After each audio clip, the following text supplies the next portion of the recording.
अगर आप ये सोचते हैं कि भगवान ने आपके भाग्य में कुछ नहीं लिखा है और अपने भाग्य को कोसते हैं, तो ये कहानी आपके लिए है।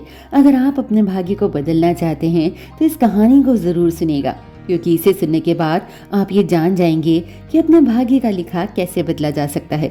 एक जंगल में एक महात्मा रहते थे। उन महात्मा की खासियत ये थी कि वे किसी का भी भविष्य बता सकते थे। बड़े बड़े राजा उन्हें मानते थे और उनके बताए हुए मार्ग पर चलते थे। उस जंगल के बीचों बीच से एक नदी गुजरती थी और उन महात्मा की कुटिया उसी नदी के किनारे पर थी।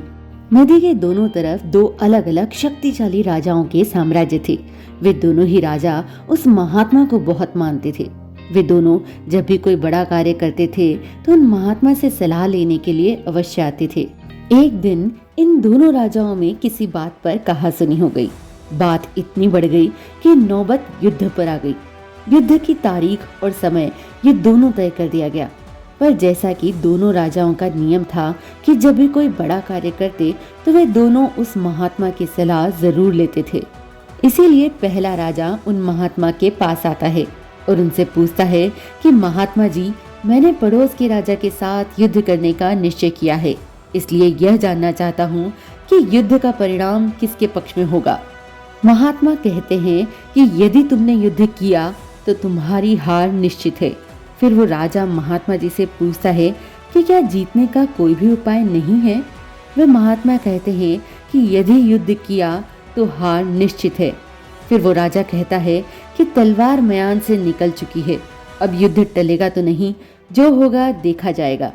फिर वो राजा उसी समय वहां से चला जाता है और अपनी सेना से जी तोड़ मेहनत करने के लिए कहता है। सभी सैनिक राजा की आज्ञा मानकर कड़ी मेहनत करने के लिए लग जाते हैं और दूसरे दिन दूसरा राजा उन महात्मा के पास जाता है और उनसे पूछता है कि महात्मा जी, मैं पड़ोस के राजा के साथ युद्ध करने के लिए जा रहा हूँ, इसीलिए मैं इस युद्ध का परिणाम जानना चाहता हूँ कि युद्ध किसके पक्ष में रहेगा। वे महात्मा कहते हैं कि निस्संदेह जीत तुम्हारी है और उस राजा के पास तुम्हें हराने का कोई उपाय नहीं है। उन महात्मा की बात सुन वो राजा बहुत ही ज्यादा प्रसन्न हो जाता है और सीधा जाकर अपनी सेना को यह खुशखबरी सुनाता है कि युद्ध में उनकी जीत पक्की है।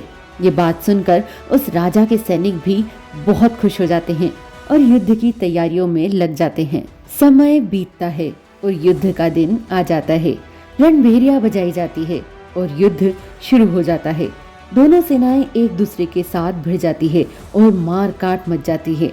देखते ही देखते जिस पहले राजा की हार निश्चित थी, वे दूसरे राजा की सेना को ढेर कर देती है और पहला राजा युद्ध जीत जाता है, जिसे उन महात्मा ने कहा था कि वो युद्ध हारेगा।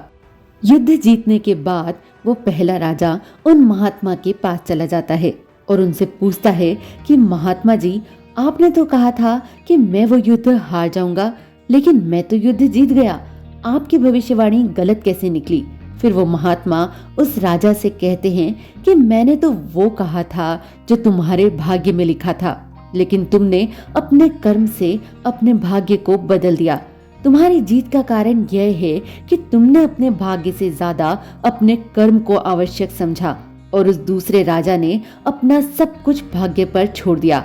उसने अपने कर्म से ज्यादा अपने भाग्य को आवश्यक समझा और पूरे समय निश्चिंतता से भरा रहा, जिसके कारण आज तुम विजयी हो और वो तुम्हारा बंधक है। यह बात सच है कि सब कुछ हमारे हाथ में नहीं होता, लेकिन यह भी सच है कि बहुत कुछ हमारे हाथ में होता है, लेकिन हम उसे भी भाग्य के भरोसे छोड़कर जीवन भर रोना चुनते हैं। हम उन चीजों को भी भाग्य के भरोसे छोड़ देते हैं जिन्हें हम बदल सकते हैं। अब यह आपके ऊपर है कि आपको कुछ करना है या अपने भाग्य के भरोसे बैठे रहना है। इसी तरह की मोटिवेशनल स्टोरीज सुनने के लिए जुड़े रहिए मेरे साथ ऑन सोनालीज पॉजिटिव कनेक्ट।